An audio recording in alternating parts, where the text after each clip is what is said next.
ആരൊക്കെ ഒതുക്കാൻ നോക്കിയാലും തളർത്താൻ നോക്കിയാലും തളരില്ല തകരില്ല എന്നുറച്ച് മുന്നോട്ട് നടക്കുകയാണ് രാഹുൽ മാങ്കൂട്ടം. സ്ഥാനാർത്ഥികൾക്കായി കളത്തിൽ സജീവമായി രാഹുൽ ഇറങ്ങുന്നുണ്ട്. അതിൽ കല്ലുകടിയുള്ളവർ മാറി നിന്നോ എന്ന മട്ടിലാണ് അദ്ദേഹത്തിന്റെ പ്രചാരണം. ഇപ്പോൾ വന്ന ഓഡിയോ ക്ലിപ്പുകളും റെക്കോർഡുകളും അത് തിരഞ്ഞെടുപ്പ് മുന്നിൽ കണ്ടുകൊണ്ടുള്ള ഒരു നീക്കം തന്നെയാണ്. കാരണം രാഹുൽ മുന്നിൽ നിൽക്കുമ്പോൾ അല്ലെങ്കിൽ രാഹുൽ ഒരു സ്ഥാനാർത്ഥിക്കായി കളത്തിലേക്ക് ഇറങ്ങുമ്പോൾ ആ സ്ഥാനാർത്ഥി വിജയിക്കും എന്നുറപ്പുള്ളവർ പുതിയ നാടകവുമായി എത്തി അദ്ദേഹത്തെ ഒതുക്കാനുള്ള തീരുമാനത്തിലാണ്. ഇന്നിപ്പോൾ ലൈംഗിക ആരോപണം വീണ്ടും മറനീക്കി പുറത്തു വരുമ്പോൾ രാഹുലിനെ കൊണ്ട് പ്രചാരണത്തിൽ ഇറങ്ങാൻ പോലും തങ്ങൾക്ക് ദോഷം ചെയ്യുമെന്ന ഭയവും സ്ഥാനാർത്ഥികൾക്ക് ഉണ്ടാക്കാനുള്ള നീക്കത്തിലാണ് CPM-ഉം BJP-യും ഉള്ളത്.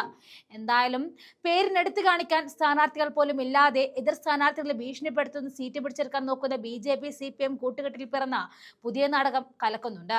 എന്തായാലും തളരാതെ വെച്ച കാലുകൾ മുന്നോട്ട് തന്നെ ഉറപ്പിക്കേണ്ട രാഹുൽ മാങ്കൂട്ടം സ്ഥാനാർത്ഥികൾക്കൊപ്പം പ്രചാരണത്തിറങ്ങുന്ന മാധ്യമങ്ങളുടെ ചോദ്യത്തിന് തകർപ്പൻ മറുപടിയുമാണ് മാങ്കൂട്ടം കൊടുക്കുന്നത്. അദ്ദേഹത്തിന്റെ ദൃശ്യങ്ങളിലേക്ക് പോകാം. ഉഷാറായി പോകുന്നു. ഇത്തവണ കേരളത്തിൽ തദ്ദേശ തെരഞ്ഞെടുപ്പിൽ ഐക്യ ജനാധിപത്യ മുന്നണിക്ക് അനുകൂലമായ ഒരു തരംഗം ഉണ്ടാകാൻ പോവുകയാണ്. ആ ചോദ്യത്തിന്റെ ദുസൂചനയൊക്കെ മനസ്സിലാക്കാനുള്ള രാഷ്ട്രീയ ബോധ്യമൊക്കെ എനിക്കുണ്ടല്ലോ. അതുകൊണ്ടല്ല, തെരഞ്ഞെടുപ്പിൽ ചില സമയങ്ങളിലൊക്കെ ജനങ്ങൾ തെറ്റിദ്ധരിക്കപ്പെട്ടേക്കാം. അത് ഏതെങ്കിലും ക്യാമ്പയിൻ്റെ പോരായ്മ കൊണ്ടല്ല. ഇത് 10 വർഷം അടുപ്പിച്ച് വഴിവിട്ട് കൊടുക്കും. 10 വർഷം അടുപ്പിച്ചാകുമ്പോഴത്തേക്കിന് ജനങ്ങൾക്ക് കൂടുതൽ ബോധ്യപ്പെട്ടു. 5 വർഷമായപ്പോൾ ജനങ്ങൾ പിന്നെയും വിചാരിച്ചു ഒരു അവസരം കൂടെ കൊടുത്താൽ ചിലപ്പോൾ നന്നായാലോ. നന്നായില്ല. അവരുടെ ഭരണം പിന്നെയും മോശമായിരുന്നു. അപ്പോൾ അതുകൊണ്ട് തീർച്ചയായിട്ടും ഉറപ്പായും ഇത്തവണ ഐക്യജനാധിപത്യ മുന്നണി അധികാരത്തിലേക്ക് വരും. ഞാൻ അടിസ്ഥാനപരമായ ഒരു പാർട്ടിക്കാരനാണ്. അപ്പോൾ അതുകൊണ്ട് മറ്റുള്ളവർക്ക് വേണ്ടി വോട്ട് ചോദിക്കുന്നതാണ് കൂടുതൽ സന്തോഷമുള്ള കാര്യം. സ്വന്തമായി വോട്ട് ചോദിക്കുക എന്ന് പറഞ്ഞാൽ സ്വാഭാവികമായിട്ട് മനുഷ്യന്മാരാണല്ലോ, അതിൻ്റെ ഒരു പ്രഷറൊക്കെ ഉണ്ട്.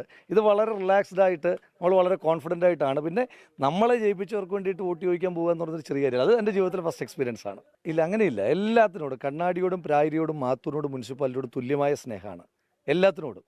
അത് നിങ്ങൾ കണ്ണാടിയിലെ വാർത്തകൾ മാത്രം നിങ്ങൾ റിപ്പോർട്ട് ചെയ്യുന്നതിൻ്റെ കുഴപ്പമാണ്. അത് നിങ്ങൾ കണ്ണാടിയോട് എന്തോ പ്രത്യേകമായ താല്പര്യം നിങ്ങൾക്കുണ്ട്, ആ താല്പര്യം ഞങ്ങൾക്കുണ്ട്. കണ്ണാടി ഞങ്ങൾ തിരിച്ചു പിടിക്കും, കണ്ണാടി തിരിച്ചു പിടിക്കും, മുനിസിപ്പാലിറ്റി തിരിച്ചു പിടിക്കും, പ്രായരിയും മാത്തൂരും നിലനിർത്തും. ഞങ്ങളുടെ അതിർത്തി ഞങ്ങൾ നോക്കുന്നില്ല. മത്സരിക്കുന്ന സ്ഥാനാർത്ഥികൾക്ക് അതിർത്തിയില്ല.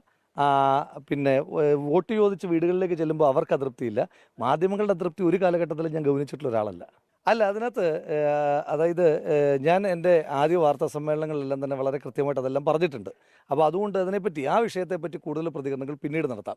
ഇപ്പോൾ പഞ്ചായത്ത് തെരഞ്ഞെടുപ്പാണ്. പഞ്ചായത്ത് തെരഞ്ഞെടുപ്പിൽ എനിക്ക് വേണ്ടി പ്രവർത്തിച്ച എന്നെ പോലെയുള്ള പ്രവർത്തകർ മത്സരിക്കുന്ന തെരഞ്ഞെടുപ്പാണ്. ആ തെരഞ്ഞെടുപ്പിൽ അവരെ വിജയിപ്പിക്കുക എന്ന് പറയുന്നത് വലിയ ഉത്തരവാദിത്തമാണ് ഏറ്റെടുത്തിരിക്കുന്നത്.